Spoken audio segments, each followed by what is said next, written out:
I recognize the Honourable Leader of the Official Opposition.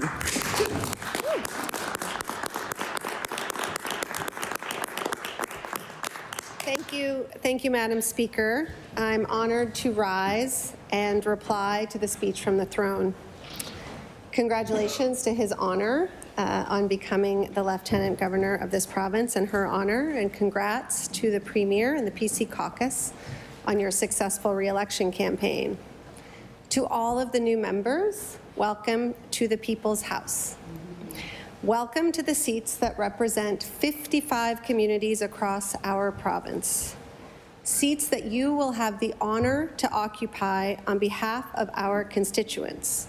Your role and our role is to represent them here. In this moment of political uncertainty, of polarization, and of genuine economic instability, we must work together. We must be united, not divided. We must listen and not just wait to speak in this room. That's a challenge. And in that spirit, as His Majesty's official opposition, we will do our best today and every day to bring the concerns, the hopes and the dreams of Nova Scotians into this chamber, to highlight the issues, the ideas, the policies that require our debate and discussion, our consultation and our conversation. In our system of government, to oppose is to show loyalty. Loyalty to Nova Scotians and loyalty to this Assembly. In our system, this makes a better government, a more effective government, and most of all, a more responsible government. We are all here to address the challenges before us on behalf of and in service to all Nova Scotians. Fishers and foresters, environmentalists and entrepreneurs, seniors and those just starting out. All Nova Scotians deserve to see themselves in the words and actions of their government. This session is an opportunity for us to all work together on legislation that will make a difference for those Nova Scotians, and now more than ever, it is imperative that we do that work together. Collaboration, cooperation, and a shared commitment to progress must guide our decisions. It is through unity, not division, that we will tackle the challenges ahead and forge a brighter future. Right now, we stand at a crossroads in the history of our province. Nova Scotians, as was mentioned in the speech, continue to face rising costs, a housing shortage, and a healthcare system stretched beyond its limits. These are not simply issues of policy. They are matters of dignity, of fairness, and of the basic right to live a decent life. Nova Scotia is rich in culture, in heritage, and most of all, in opportunity. This should not be a place where families need to decide between heating their homes and putting food on the table. But unfortunately, for too many Nova Scotians, it is. These issues are exacerbated, as we heard, by the serious threats to our economy from across the border. Recent developments remind us all that our economy, while resilient, is not immune to these external pressures. Trade policies, tariffs, geopolitical shifts, these can shake the foundations of our traditional industries. The ripple effect will be felt across all sectors: manufacturing, fisheries, agriculture, forestry, and the vital small businesses that form the backbone of our communities. And the question that we are all asking ourselves is, how will we respond? We know that our economy is the engine that sustains our communities, and the livelihood of the workers who run that engine and bring life to those communities is in peril. We need forward-thinking solutions to address the many unknowns we will face in the coming days, weeks, months, and years. We need leadership that doesn't shy away from tough questions, tough conversations, and tough decisions. We need policies that are proactive rather than reactive, that anticipate challenges rather than responding to crises as they emerge. And as we carry out our work in the legislature in this very small room, we must remember that every policy decision that we make affects real people, families trying to build a future, young people striving for opportunity, and seniors hoping to age with dignity. With a new president to the south and the possibility of a federal election on the horizon, we will need to have a lot of important discussions and to follow those discussions with clear, united action that puts Nova Scotians first. Change is inevitable, but how we respond to that change must be guided by the principles of fairness, sustainability, and respect for all Nova Scotians. We cannot be complacent. We don't know what will happen next month, or the month after that, or the month after that, or even tomorrow. We need to be ready at a moment's notice for the situation to change drastically, as it is every day. And we must expect the unexpected. Our resilience will be tested, but so will our ingenuity, our creativity, and our ability to adapt in the face of adversity. With the threat of tariffs, it's more important than ever that we secure the future of our economy. This means not only protecting jobs, but fostering an environment where new and innovative industries can take root and grow. We have the talent, the resources, and the spirit to diversify our economy and strengthen it against external shocks. It's essential that we support the workers who keep our industries strong and who provide the essential goods and services to their fellow Nova Scotians. And that means not only fair wages and safe working conditions, but the dignity and respect that all workers deserve. From the fishers in our coastal communities, to the farmers in our fields, to the loggers in our forests, to healthcare workers in our hospitals and clinic, to the tech innovators in our cities, every worker deserves recognition and support. And we have to create good local jobs to sustain our vibrant communities and our amazing people. And to do this, we need to bring the most important players together. Key stakeholders from affected industries and sectors currently under threat, labor unions, Indigenous organizations. These are the folks who will be the most affected by potential tariffs, and they must have a seat at the table. Collaborative leadership now is not just beneficial, it is necessary for us to stand firm against those who threaten the livelihoods of Nova Scotians. What I've outlined are some steps that we as MLAs can take, but all Nova Scotians have a role in strengthening our economy. It has never been more important to buy local. Here in Nova Scotia, we are truly spoiled by the incredible producers, dynamic businesses, skilled artisans, and dedicated entrepreneurs who bring our communities to life. They don't just sell goods and services, they tell our stories, they preserve our traditions, and they fuel our economy. Every dollar spent locally supports our friends, our families, and our neighbors. By choosing local, we are investing in our shared future and celebrating the bounty, craftsmanship, and culture that makes Nova Scotia such a wonderful place to live.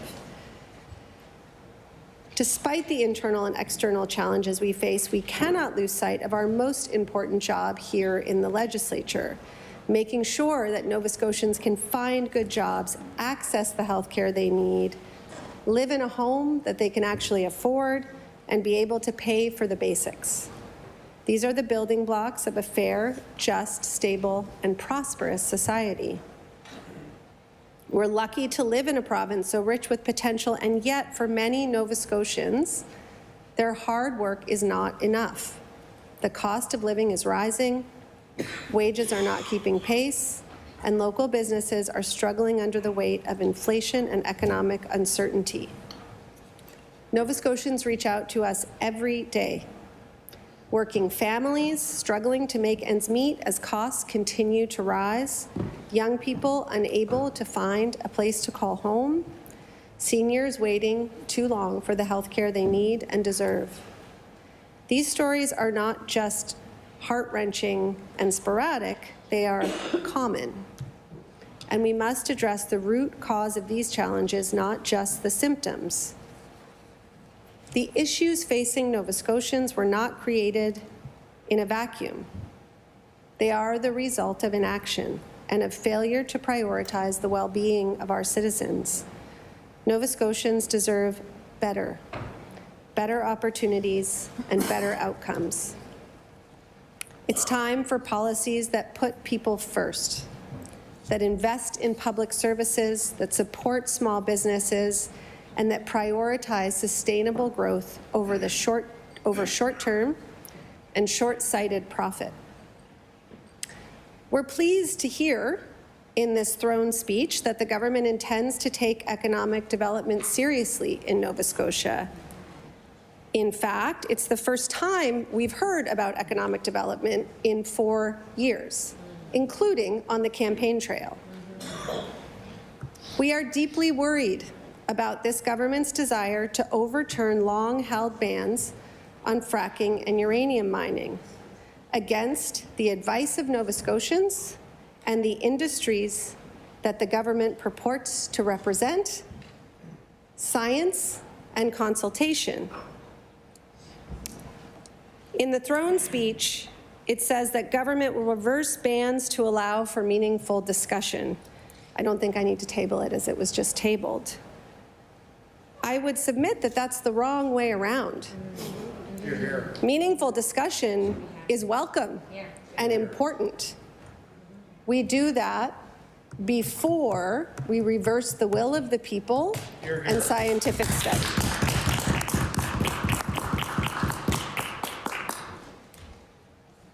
The government also refers in this throne speech to a veto held by special interests.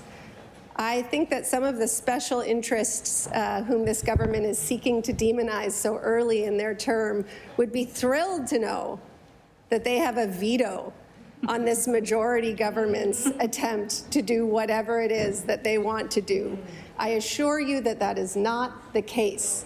The only body with a veto over policy in this province is this government.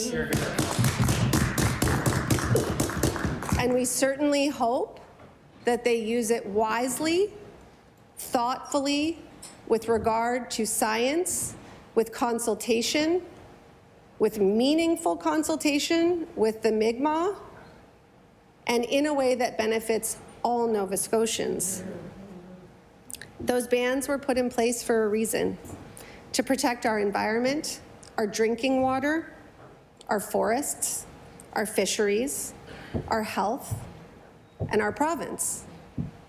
We're ready for meaningful conversation. We have yet to have ever had it with this government. Hear, hear.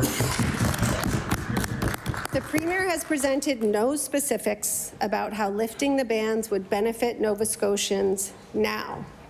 We don't know which projects would go forward, where they would be, or how Indigenous communities, municipalities, and industry would be consulted. We don't know who would benefit.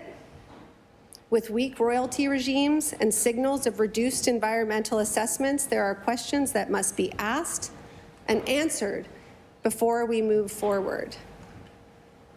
And lest I be painted as a special interest, I wonder if there is anyone else in this chamber who has worked professionally in the field of mining economics. I have. My grandfather was a copper trader. My father owned a mining consultancy.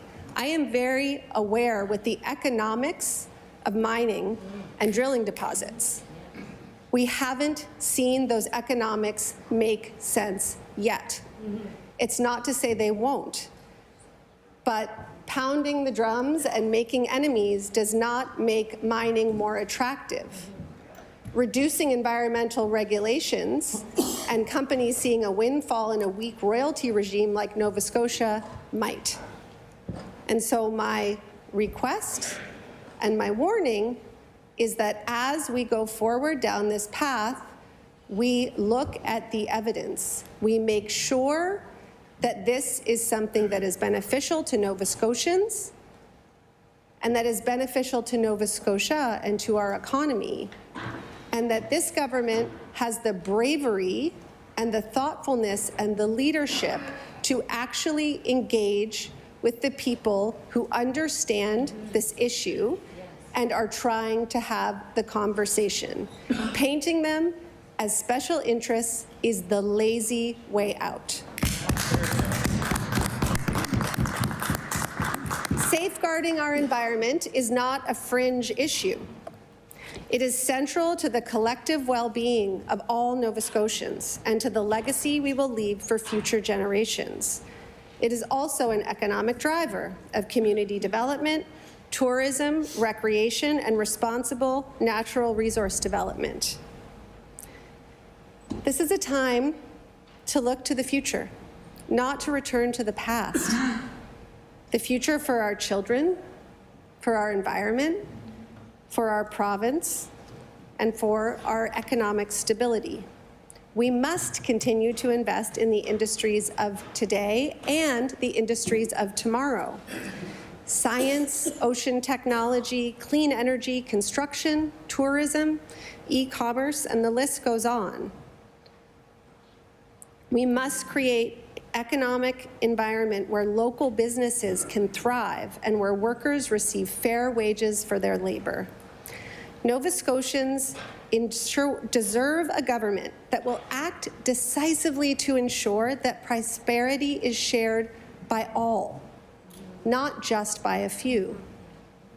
We are living in challenging times. Let us come together as people who may be on different sides of a political aisle, but are bound by shared values, common goals, and a love for the people of our province. Together, we can create a Nova Scotia where everyone has a fair shot at success, where communities are strengthened, and where our future is secure for generations to come. Thank you, Madam Speaker. With those few words, I move to adjourn, address and reply.